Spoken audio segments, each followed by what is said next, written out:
రెండే అక్షరాలండి. చాలా సులభం.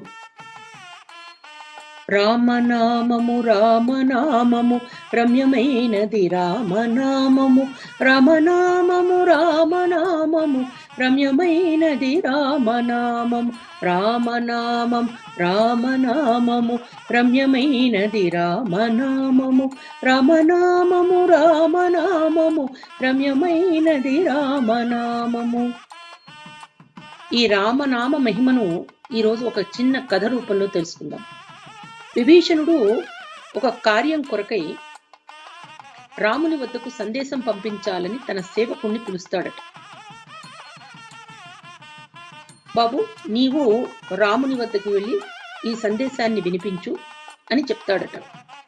ఆ సేవకుడు, స్వామి, ప్రభు, నేను సముద్రాన్ని దాటలేను, ఆ అయోధ్యను చేరలేను,